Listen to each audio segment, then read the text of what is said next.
Alright, it is part 2 of our guide to make some dice. Safety first, gotta make sure we have our ventilated mask and our disposable gloves before we start touching resin. Let's begin by getting our workstation together. Let's pick out some colors. I'm gonna go with this rose gold leaf paper. And then with some, I guess it's like gold, maybe orangish gold mica powder. And so what I'm gonna do is I'm gonna do the mica powder as a base and then have the rose gold suspended inside the resin. So it looks like the rose gold flakes are floating from the orangish goldish whatever mica powder. I'm also going to grab the rest of my tools, which is the Dixie cups and some popsicle sticks. 2 Dixie cups should be enough, and 2 popsicle sticks, since there's only 2 colors I'm going to be working with. Let's go ahead and set the mold aside and bring out the scale so we can begin measuring the resin that's going inside the Dixie cups. So I'm going to grab 1 Dixie cup and place it on the scale. I'm going to grab side A of the resin and start pouring it inside the Dixie cup. I'm going to first start pouring 0.8 ounces of the side A resin. Then do the same thing with side B. Remember that side A is the resin, that's the actual resin. Whereas to side B is the hardener, which will activate the resin once it's stirred properly. This will make the resin a complete solid. We need to make sure that both A and B are at a 1-to-1 ratio. Otherwise, when you mix the resin, and if it's not evenly poured, the dice would come out tacky or they will come out soft, and we do not want that. We want to make sure they are solid as a rock. If they do come out tacky, I would say dispose of them. And if they come out soft, you can try to let them sit for another 24 hours to see if they harden then, but if not, you might want to dispose of those as well. Time for the fun part. We're gonna take our popsicle stick, put it inside the Dixie cup, and we're gonna stir for 5 whole minutes. That's right, 5 entirely long minutes. We need to make sure that the A side and B side are mixed in very well. This is gonna cause a lot of bubbles, but see, this is where the pressure pot will come in after we get done with a long stir. Obviously, I'm speeding up the stirring process. I'm not gonna let you guys watch a 5-minute long process of me stirring. So yeah, but this is 5 minutes and we are done. Time to move on to the fun part, putting colors in. So what I'm gonna do is, like I said, I'm gonna separate the resin, well, the mixed resin into 2 different colors, or 2 different cups. So I'm going to pour my mixed resin. I'm going to pour 0.3 ounces into the second cup, and the second cup is going to be the orangish gold, whereas to the first cup is going to have the pink leaf foil in it. I'm going to mix the mica powder in really well so that way it turns into its color, and then I'm going to mix in the leaf foil and make sure that I got like little tiny itty bitty pieces inside the resin. Now it's time to pour these colors into the mold. I'm going to start off with the orangish gold as the base. I'm going to pour just a little bit for the base parts of each dice. And then I'm going to put the rose gold on top of the orange, so that way it looks like it's going to be suspended in the dice. Finally, I'm going to make sure I overflow each insert.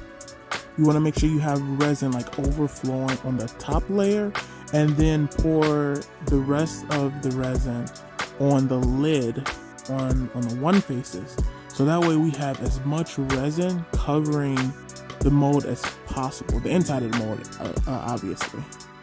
This way, when the dice go inside the pressure pot, as the pressure pot is taking care of the bubbles, and also when the bubbles are rising, some of that excess resin will be able to fill in those gaps or fill in where the bubbles are being popped. So it's always good to have extra resin on the top of the mold and on the top or on the or inside the lid. When we finish, we can go ahead and put the lid on top of the mold and start putting or wrapping the parchment paper around the mold, so that way the resin is just dripping on the parchment paper. And then we're gonna stuff this bad boy inside of the stand, the mold stand, and then take our mold stand and put it inside the pressure pot. Now our mold is inside the pressure pot. Next, we need to add compressed air to the pressure pot, at least 40 psi. No more than, I do believe, 60. You do not want your pressure pot exploding. That would be a bad thing. 40 psi is good enough. Adding compressed air will make the bubbles pretty much microscopic, whereas a human eye couldn't even detect that there were bubbles inside the dice. This is why you need a pressure pot for professional looking dice. Alright, and now we wait 24 hours to demold our dice. 24 hours have passed, and now it's time to take our molds out of the pressure pot. We're gonna remove the mold from the stand, and then we're gonna remove the parchment paper from the mold. Now the parchment paper is going to be stuck on the mold due to the leakage of the resin. So just gonna have to tear. If you want to save the parchment paper so you can reuse it, you just got to be careful in taking the excess resin off of it. It's usually easy to take the resin off the parchment paper, but still take your time and be careful with the resin. I was able to take the mold completely off the parchment paper with the excess resin, and now I'm able to use the parchment paper again for another casting. Alright, now it's time to take the lid off of the mold so we can see what we got and to look at our results. Alright, so far so good. We got the pink flakes floating, and I can see the orangish gold at the bottom of the dice. Now we just need to demold them.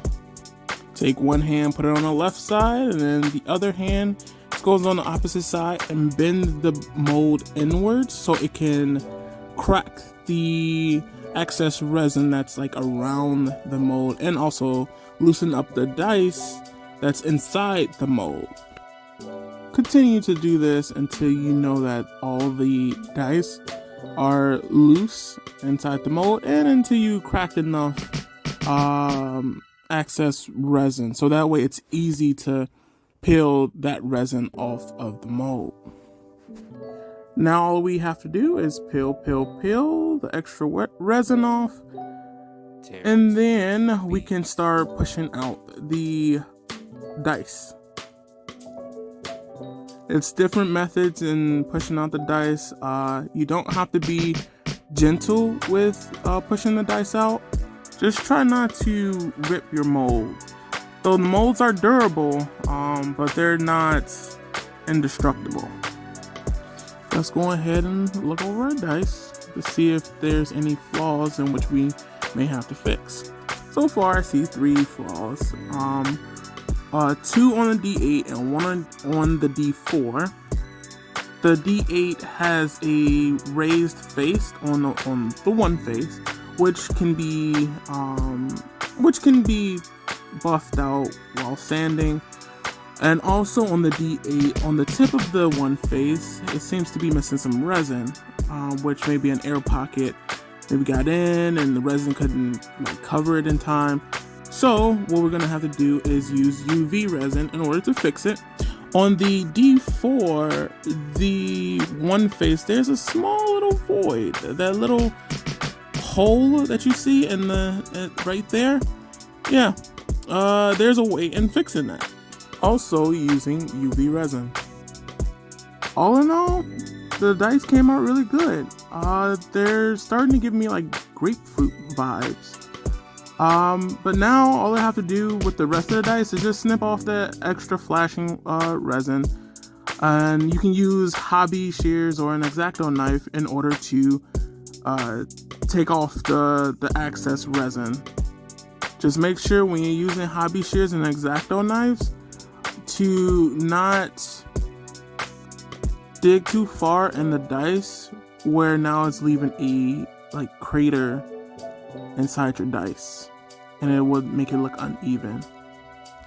Since we are done with the snips, we're going to go ahead and try to fix our two dice here using the UV resin. I'm only going to use a small bit of UV resin to fix both dice here, and just put a little small drop on the toothpick, on the edge of the toothpick, and drop this nice small dot on the tip of the D8. Then I'll stuff that in the UV lamp, and then I'll do the same thing for the D4 and just put like a nice little small drop in the where the crater is, or where the void is, and then also put that up under the UV lamp. It's okay if the UV resin doesn't match the actual face. It's okay if it's a little bump or a little hump. However, we're going to be able to edit that when we get done sanding the D8 and the D4. That way you can't really tell the imperfections of the dice. About 3 to 5 minutes and both the dice were done hardening. As you can see that I'm touching the spots where the dice, or where the edits were, you can see that it's hardened. And now we can go ahead and move on to the sanding in the next part.